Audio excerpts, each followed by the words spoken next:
ध्यानं मूलं गुरोर्मूर्ते पूजा मूलं गुरोर्पादं मंत्रं मूलं गुरोर्वाक्यं मोक्षं मूलं गुरुर्कृपः.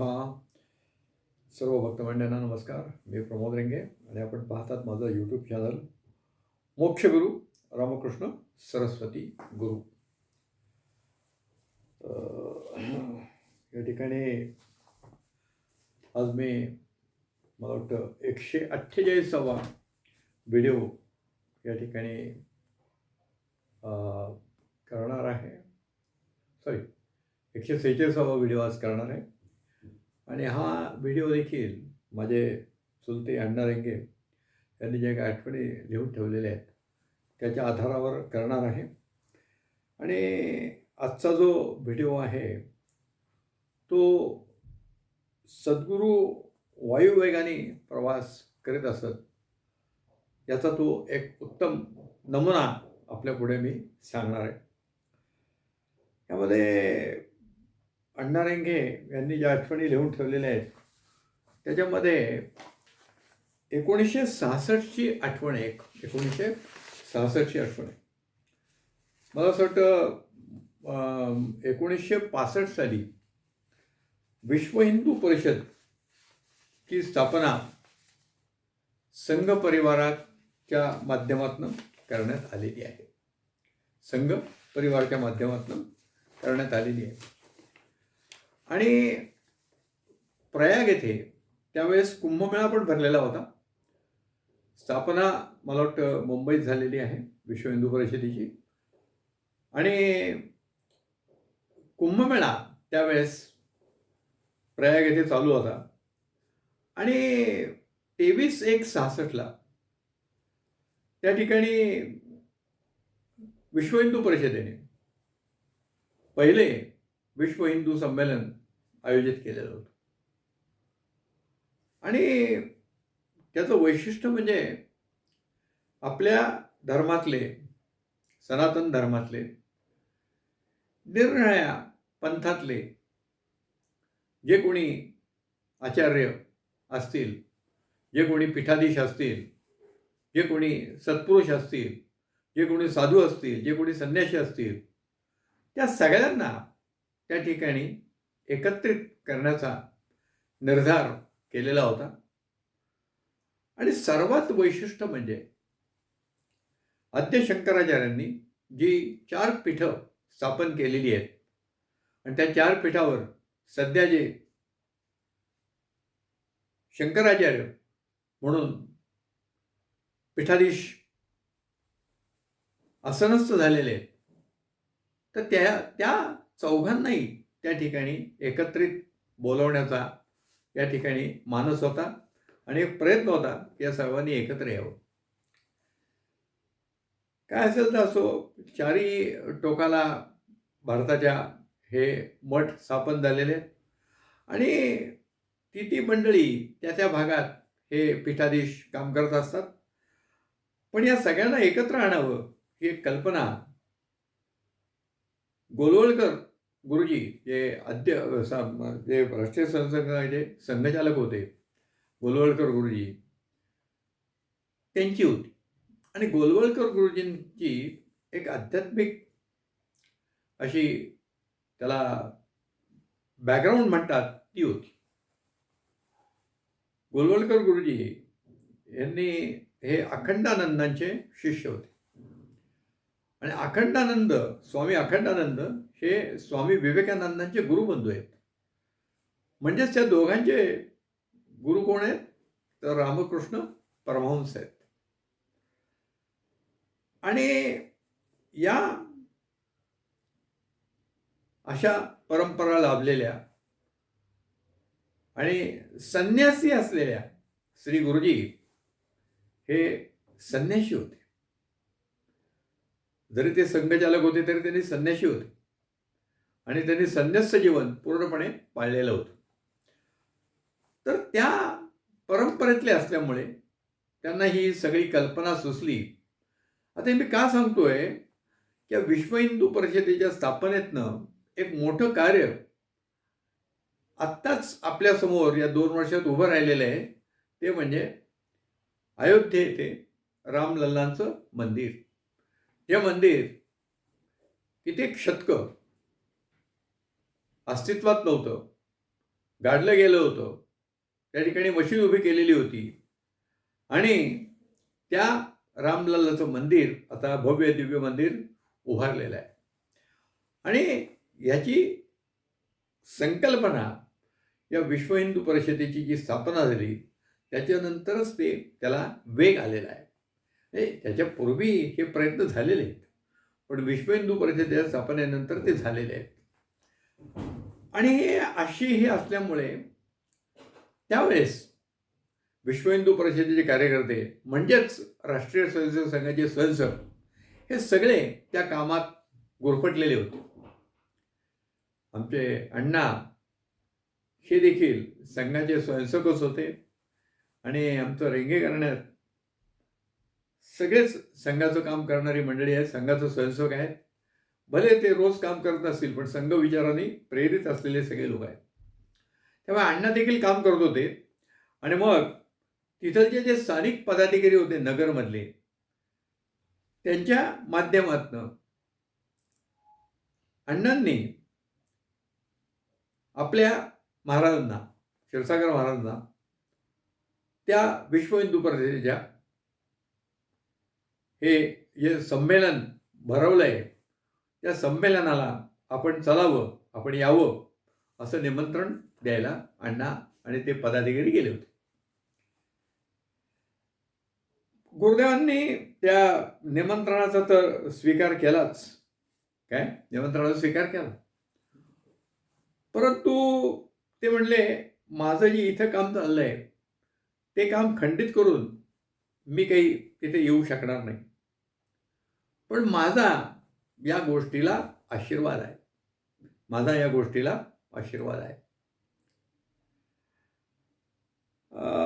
परंतु या सगळ्यांनी असं सांगितलं होतं की आपण जर आलात तर बरं होईल. तर ते म्हणले मी तिथे येऊन जाईन, मी येऊन जाईन, तुम्ही पुढे व्हा, मी येऊन जाईन. अर्थात हे सगळे रेल्वेने निघालेले होते आणि गुरुदेव येऊन म्हणतायत, मग त्यांच्या रिझर्वेशनचा काय असा प्रश्न पडला. पण गुरुदेवांनी सांगितलं की मी त्या ठिकाणी येईन, ते गुप्त रूपाने येईल. आणि अण्णांनी त्यांना विचारलं की आपण तिथे आलात, आम्हाला कळणार कसं काय, पण ते गुप्त रूपाने येणार. तर गुरुदेवांनी सांगितलं त्याची तुम्हाला प्रचिती येईल एवढं मी आश्वासन देतो. आणि मग अण्णा आणि ते बाकीचे जे काही त्यांचे मित्र परिवार होते ते सगळे या कार्यक्रमासाठी प्रयागला रवाना झाले. उद्घाटनाचा दिवस उजाडला, उद्घाटनाची वेळ आली आणि त्या उद्घाटनाच्या प्रसंगी अण्णा जिथे बसलेले होते त्या ठिकाणी त्यांना एक दुर्मिळ असा सुगंध यायला लागला. आणि हा सुगंध जवळजवळ अर्धा पाऊण तास त्या ठिकाणी येत होता, अर्धा पाऊण तास. आणि तो सुगंध गाणगापूर येथील गाभाऱ्यात जे आपण पादुकांना, श्री गुरूंच्या पादुकांना, श्रीमद नरसिंहजी महाराजांच्या पादुकांना आपण जे केशर लेपन, अत्तरलेपन करतो त्यावेळेस जो सुगंध मंदिर परिसरात दरवळलेला असतो तो सुगंध तिथे येत होता. आणि हे पाहिल्यानंतर अण्णांचं मन एकदम प्रसन्न झालं आणि त्यांच्या लक्षात आलं की आपल्या सद्गुरूंनी आपला दिलेला शब्द पाळलाय आणि त्यांनी इथे येऊन या कार्यास आशीर्वाद दिलेला आहे, या कार्यास आशीर्वाद दिलेला आहे. आता या ठिकाणी अण्णांनी ताबडतोब तंबूत आल्यावर, आता त्यावेळेस जी राहण्याची व्यवस्था असते संघ शिबिरात ती तंबूच असते. तंबूत आल्यावर अण्णांनी ताबडतोब एक पत्र गुरुदेवांना लिहिलं आणि ते ताबडतोब नगरला पाठविण्याच्या दृष्टीने पोस्ट करून टाकलं. कारण पुढे नगरला त्यांना यायला वेळ होता, पण महाराजांना हे कळलं पाहिजे.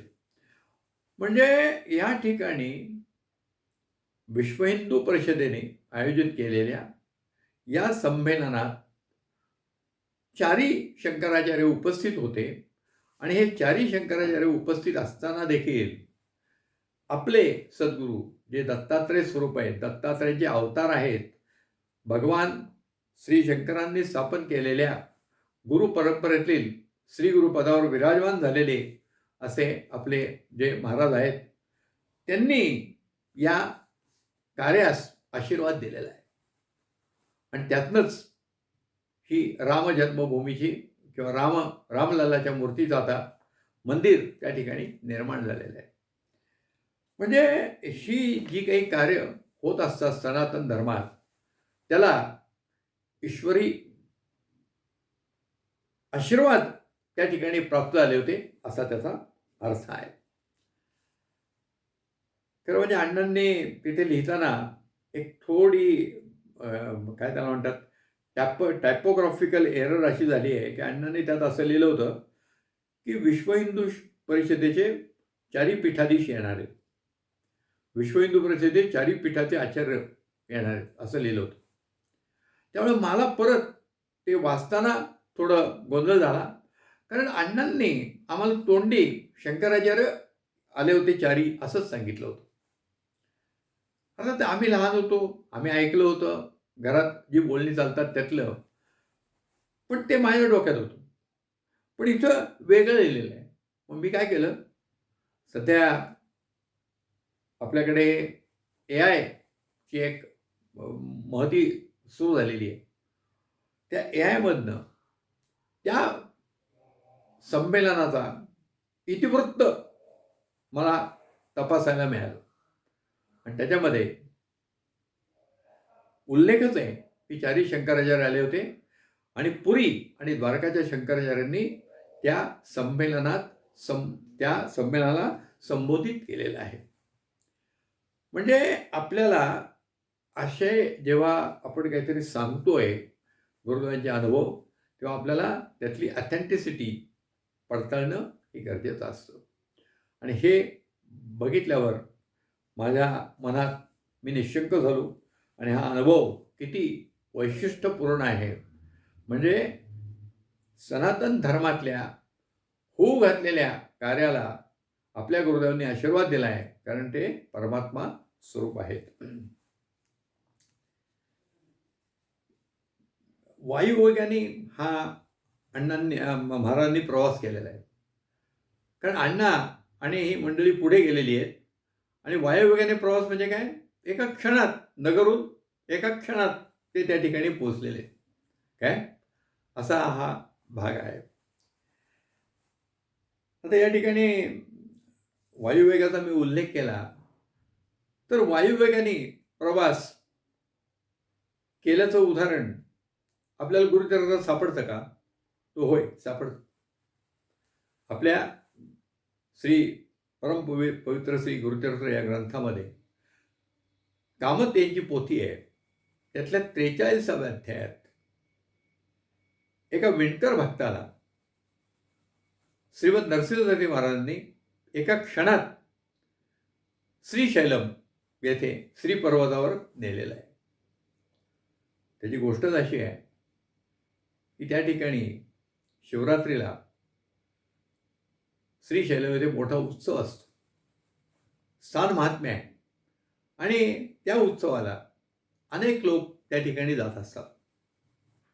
त्याप्रमाणे गाणगापूरमधले काही मंडळी त्या यात्रेला निघालेले होते आणि गुरुदेवांचा हा विणकर भक्त होता, तो काही तिकडे गेला नाही त्याच्या नातेवाईकांबरोबर, तो गाणगापूरला राहिला. आणि शिवरात्रीच्या दिवशी श्रीगुरूंनी म्हणजे श्रीमद नरसिंहदेव महाराजांनी त्या विणकरला विचारलं, का रे बाबा, तुझे सगळे नातेवाईक तर तिकडे गेलेले आहेत श्रीपर्वतावर, पण तू का नाही गेला? तो म्हणला, माझा श्रीपर्वत इथंच आहे, माझा मल्लिकार्जुन इथंच आहे, आपल्या चरणाशीच हे सगळं आहे हे मला माहिती आहे, त्यामुळे मी काही गेलो नाही, आपल्या चरणाशीच मला राहायचं. श्रीगुरूंनी त्याला विचारलं, यापूर्वी कधी तू पाहिले का? नाही म्हणे, मी कधी गेलो नाही. मग म्हणे, चल आपण जाऊ.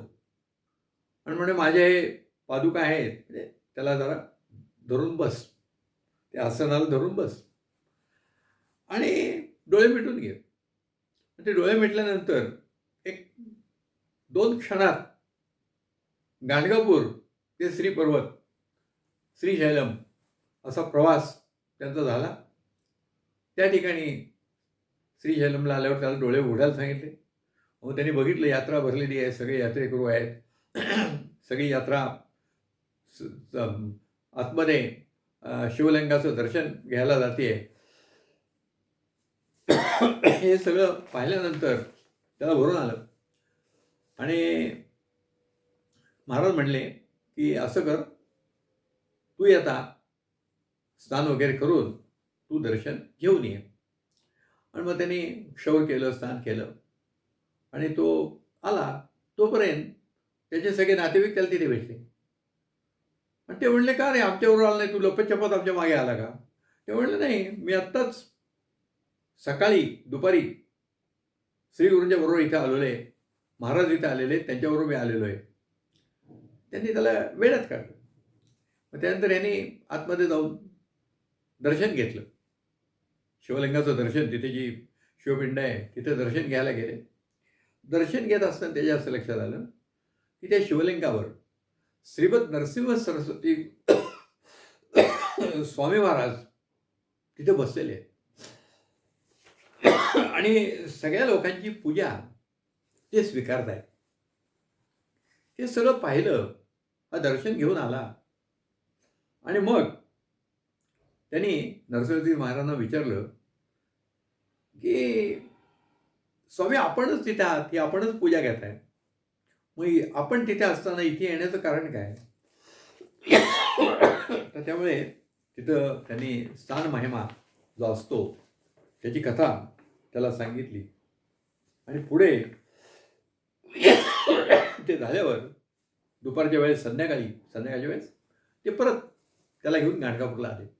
हा वायुवेगाने प्रवास आहे. हा वायुवेगाने प्रवास जो श्रीमद नरसिंहजी महाराजांनी केला होता, तो आपल्या गुरुदेवांनी नगर ते प्रयाग केलेला आहे असं इथं दिसतंय. सॉरी, या ठिकाणी अजून एक घटना घडली की नगरला अण्णा परत आले आणि अण्णांच्या बरोबर मला वाटतं एक पनवेलच्या परिसरात राहणारे जाकोटिया म्हणून एक भक्त होते. ते पण मला वाटतं कदाचित प्रयागला गेलेले असतील आणि महाराजांना अण्णांनी विचारलं की मी पत्र पाठवलं, आपल्याला मिळालं का? तर महाराज म्हणले, मला नाही पत्र मिळालं. आता जाकोटियांना पण त्यांनी सांगितलं होतं अण्णांनी मी पत्र पाठवले आणि मग जाकोटियांनी अण्णांना म्हणले का तू पत्र पाठवलं, तुम्ही विसरला असाल. असं एक थोडी त्याच्यात थोडा प्रेमाचा वादविवाद झाला. तर महाराज म्हणले, जरा तुम्ही थांबा 4 दिवस, मी बघतो काय. आणि मग त्यासाठी तुम्ही जर पत्र टाकलं असेल तर ते मला मिळणारच. आणि मग त्यांनी महाराजांनी 4 दिवस थांबायला सांगितलं आणि 4थ्या दिवशी एक चुरकळलेलं अंतर्देशीय पत्र महाराजांनी अण्णांना दाखवलं, जे अण्णांचंच होतं. आणि मग अण्णांनी त्यांना विचारलं की एवढं कसं काय याला हे झालंय, घड्या पडल्यात आणि इतक्या दिवसांनी कसं काय मिळालं? तर ते जाकोटियांना आश्चर्य वाटलं. त्यांनी सगळ्यांनी पत्र वाचलं ते आणि मग अण्णांनी महाराजांना विचारलं की कसं काय मिळालं आपल्याला, इतके दिवस कुठे होतं? तर महाराजांनी जे उत्तर दिलं त्या ठिकाणी ते फार महत्त्वाचं आहे. महाराजांनी असं उत्तर दिलं की आमच्यासारखे जेव्हा सत्पुरुष या पृथ्वी तलावर जन्म घेतात तेव्हा आमच्या संरक्षणासाठी आणि आमची अलौकिकातली कामं करण्यासाठी आमच्या मदतीला काही गण दिलेले असतात, ते आमचे सेवक असतात. अर्थात ते गुप्त रूपाने असतं. पण आता गुरुदेवांची जी लौकिकातली कामं आहे, म्हणजे आपल्याला दिसतोय, मी मागे उदाहरण दिले की गुरुदेव उठले, त्यांना स्नानाला पाणी द्यायचं आहे, त्यांची वस्त्र धुवायची, त्यांचा स्वयंपाक करायचा आहे, ही सगळं कामं आपण भक्त मंडळी करतच होतो. पण आपल्याला जे करता येणं शक्य नाही, त्याच्याकरता हे असे गण असतात, असं गुरुदेवांनी सांगितलं आहे अण्णांना आणि ते फार वैशिष्ट्यपूर्ण आहे. ते म्हटले, "मी माझ्या गणाला सांगितलं होतं आणि ते गणाने हे पत्र शोधलं आणि या कुकडेवाड्यातल्या कोणतरी खोडकर माणसाने ते पत्र वाचलं असेल आणि चुनगारावर कुठेतरी टाकून दिलंय, पण ते आपल्याला त्या ठिकाणी मिळालेलं आहे." म्हणजे अण्णांनी पत्र पाठवलेलं होतं. महाराजांनाही विश्वास होता, की अण्णा म्हणतात म्हणजे पाठवलंय. तेव्हा 4 दिवस थांबायला झालं. या 4 दिवसात ते पत्र मिळालं आणि अण्णा आणि जकोटे या दोघांचंही त्यांनी समाधान केलं. त्याचबरोबर तुम्हाला आणि मला सगळ्यांना एक नवीन बातमी या ठिकाणी कळली आहे. ती म्हणजे गुरुदेवांच्या संरक्षणाकरता ईश्वरी व्यवस्थेतली काही सेवेकरी त्यांच्या अवतीभोवती असायचे. आता ते आपल्याला तो म्हणजे कळणार नाही, अशी ती व्यवस्था असते. तर हा जो अनुभव आहे, हा मी आपल्याला आता सांगितला. आपण इथे थांबूया. अजून एक वायुवेगाचा प्रवासाचा मी आपल्याला एक अनुभव सांगणार आहे आणि तो तो देखील फार उद्बोधक आहे आपल्याला. आपण थांबूया. श्री गुरुदेव दत्त.